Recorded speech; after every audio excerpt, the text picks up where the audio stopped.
ఇప్పుడును మీరు అక్షింతలు చేతిలో పట్టుకొని ఈ వరలక్ష్మి వ్రత కథని చదువుకోండి. ఏమనంటే నేను చదివి వినిపిస్తుంటాను, మీరు విని ఆ అక్షింతల కథ అంతా అయిపోయిన తర్వాత శిరస్సు మీద చల్లుకోండి. ఒకనాడు పరమేశ్వరుడు కైలాసగిరియందు సకల మునిగణ సంసేవితుడై ఉన్న సమయమున పార్వతీదేవి వినయముగా, ప్రాణేశ్వర, స్త్రీలు సకల ఐశ్వర్య సంపూర్ణులై ఉండుటకు ఆచరించదగిన వ్రతమేదియో సెలవీయుడు అని కోరింది. అంతట పరమేశ్వరుడు, దేవి, వరలక్ష్మీ వ్రతమనున్నది స్త్రీలకు సౌభాగ్యమొసగును. దానిని శ్రావణ మాసమునందు పౌర్ణమికి ముందు వచ్చు శుక్లపక్ష శుక్రవారము నాడు చేయవలను అనెను. అది విని ఆమె, స్వామి, ఆ వ్రతము ఎట్లా ఆచరించవలెనో సెలవీయుడనెను.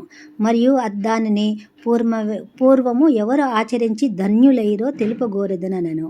అంతటా పరమేశ్వరుడు, ఓ పడతి, ఆ వ్రతకథ చెప్పెదను వినుము. పూర్వము మగధ రాజ్యమున కుండినమును ఒక పురము కలదు. అది బహు సుందరమైన పట్టణము. అందు చారుమతి అను ఒక సాధ్వి గలదు.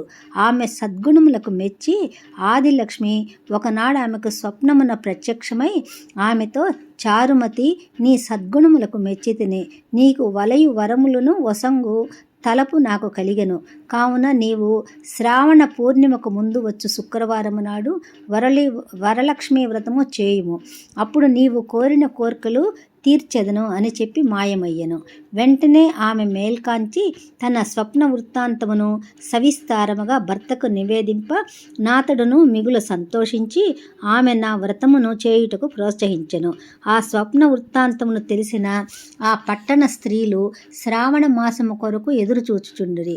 అంతలో శ్రావణ మాసము వచ్చెను. అంతటా చారుమతి వారందరితో కలిసి నిర్ణీత దినమున స్నానాదులను ఆచరించి ఒకచోట ఆవు పేడతో నలికి బియ్యముతో మంటపము ఏర్పరిచి, మర్రి చిగుళ్ళు మొదలగు పంచ పల్లవాలతో కలశముని ఏర్పరిచి అందు వరలక్ష్మీదేవిని ఆవాహన చేసి సాయంత్రమైన తరువాత అధిక భక్తితో లక్ష్మీం క్షీర సముద్రరాజతనయాం శ్రీరంగధామేశ్వరం దాసీభూత సమస్త దేవ వనితాం లోకైక దీపాంకురాం శ్రీమన్మంద కటాక్షలబ్ధ విభవత్ బ్రహ్మేంద్ర గంగాధరం త్వాం త్రైలోక్య కుటుంబినీం సరసిజాం వందే ముకుంద ప్రియాం అని స్తుతించి 9 పోగులు గల తోరములను కుడి చేతికి కట్టుకొని యథాశక్తి లక్ష్మీదేవికి ఫల భక్ష పానీయ పాయసాదులను నైవేద్యముగా సమర్పించి ప్రదక్షిణమునర్చిరి. అట్లు వారు ప్రదక్షిణమును చేయుచుండగా గల్లు గల్లు ధ్వని వినవచ్చుటచే వారు క్రిందికి చూడగా వాళ్ళ కాళ్లకు గజ్జెలు, అందెలు మున్నగు ఆభరణములు కనిపించెను. భక్తి తప్పకుండా వారు 2వ ప్రదక్షిణము చేయగా వారి హస్తములకు నవరత్న ఖచ్చిత కంకణములతో నొప్పెను.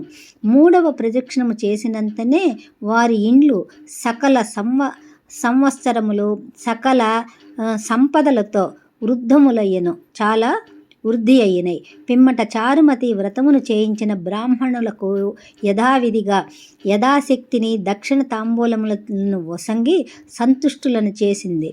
పిమ్మట వ్రత ప్రసాదములు బంధుమిత్రాదులకు పెట్టి తామును భుజించి సుఖంగా ఉండెను. లోకోపకారముగా ఇట్టి వ్రతమును చేయించినందులకు పౌరులందరూ ఆమెను వేణోళ్ళ పొగడిరి. ఆనాటి నుండి స్త్రీలందరూ ఆ వ్రతమును ప్రతి సంవత్సరము చేయుచుండిరి. వ్రతమును అన్ని వర్ణముల వారును చేయవచ్చును. ఆ వ్రతాచరణం వలన వరలక్ష్మి ప్రసాదము కలిగి సకల కార్యములందును విజయమును చేకూరును అని చెప్పెను. ఉద్యాపన ఇందులోనే చెప్పబడింది. ఉద్యాపన మరుసటి రోజు చెయ్యాలి, శనివారం. దీనికి ఉద్యాపన అంటూ ప్రత్యేకంగా ఏం లేదు. బ్రాహ్మణునికి పూర్ణాలు, దక్షిణ తాంబూలము అవి ఇచ్చి నమస్కరించటమే. ధన్యవాదాలు.